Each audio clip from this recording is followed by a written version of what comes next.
সেখানে তুমি বলছো কি না রান্না করার ভয় আমি ওল আনিনি? হ্যাঁ, সেই জঙ্গল থেকে কাঠ কুড়িয়ে আনলাম এই শীতের মধ্যে। কে বলেছিল তোমাকে যেতে? আমি তো বলেইছিলাম কাঠ নিয়ে আসি, সে তো যেতেই দিলে না, আর এখন কথা শোনাচ্ছ। আমি কথা শোনাচ্ছি না গো, তোমার ভালোর জন্যই বলছি। এত রাগ করে থেকো না গো, চাটা খেয়ে নাও। হ্যাঁ, দুপুরে তাড়াতাড়ি খেয়ে তোমার আবার কতগুলো ওষুধ খেতে হবে বলো তো। না, আমি কিছুই খাবো না, ভাতও খাবো না, আর আর ওষুধও খাবো না। হায় ভগবান, কি যে করি আমি! মানুষটাকে নিয়ে আমি আর পারছি না। কি এত বড় কথা! আজই আমি যেদিকে দু চোখ চাই চলে যাব, বাঁচি মরি সে পরে দেখা যাবে। কি সর্বনাশ! এমন অলক্ষণে কথা মুখেও এনো না গো। আচ্ছা ঠিক আছে, আমি বিকেলে ডাক্তারের কাছে যাব। যদি বলে তাহলে ঠিক ওল রান্না করে তোমাকে খাওয়াবো, কেমন? আরে বড় ডাক্তার আমার, দুটো পাস দিয়ে এসেছে শহর থেকে, সে কিনা সব জানে। সে ডাক্তার বলুক আর না বলুক, আমি ওল খাবো ব্যাস।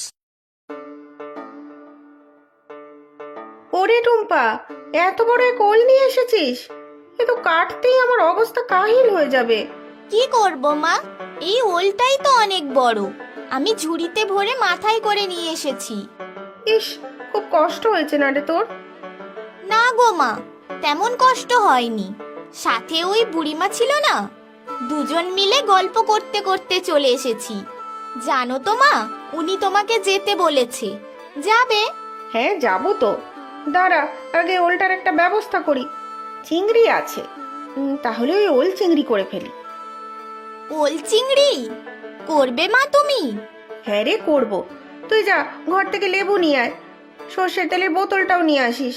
কাটার সময় একটু মাখিয়ে নিলে ভালো হয়, পরে রান্নার পরে একটু লেবুর রস দিয়ে দেবো, যাতে গলা চুলকবে না। আমি এক্ষুনি যাচ্ছি মা, তুমি ওলটা কাটতে থাকো, আমি ততক্ষণে রান্নাঘরে চিংড়ি মাছগুলো নুন হলুদ দিয়ে মাখিয়ে রাখি মা। আচ্ছা করতে থাক, আমি ওলটা কেটেই আসছি। জ্বর তো এখনো আছে দাদু তোমার, ঠান্ডা লাগানো যাবে না যে, তোমাকে বলেছিলাম না? দেখো না ডাক্তার বাবু, কিছুতেই আমার কথা শোনে না, শুধু বাইরে বেরোতে চায়। আজকে তো একদম বাচ্চার মতো করছে, কিছুতেই ওষুধ খায়নি আজকে, জানো? না না, এ তো ঠিক কথা নয়, ওষুধ না খেলে যে তোমার জ্বর কমবে না। চুলোয় যাক আমার জ্বর, আর চুলোয় যাক সব ওষুধ। ওল চিংড়ি না খেলে আমি কিচ্ছু খাবো না, খাবারও না। দেখছো তো মানুষটাকে, শুনছো ওর কথা? ছেলে মানুষের এক শেষ, আমার হয়েছে যত জ্বালা। তুমি আবার কি বলছো? তুমিই তো যত নষ্টের গোড়া। পুরো ওলটা টুম্পাকে দিয়ে দিল, আমার কথা একটুও মনে পড়লো না। এতদিন ঘর করছো সে কি মিছি মিছি? অত বড় ওল নিয়ে আমি কি করতাম শুনি? হ্যাঁ, তার উপর তোমার 3 দিন ধরে জ্বর, তোমাকে ওল রান্না করে দিতাম? হ্যাঁ, ঘরে হিং দিয়ে পেঁপে আলুর তরকারি করেছি, খেয়ে দেখো না গো, খুব ভালো লাগবে। শুনলে ডাক্তার, শুনলে ওর কথা? কোথায় ওল চিংড়ি আর কোথায় পেঁপে আলুর তরকারি? দাদু, তুমি এত চড়ছো কেন?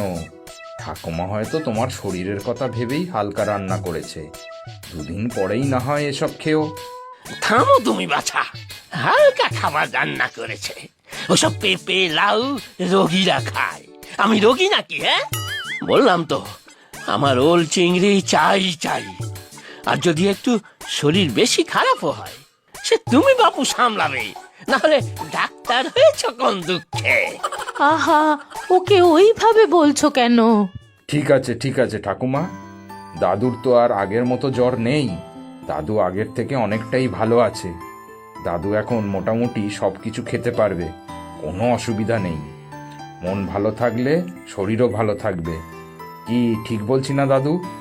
এই তো আমার মনের মতো কথা বলেছ ডাক্তার। সব সময় ওষুধ দিলে হবে?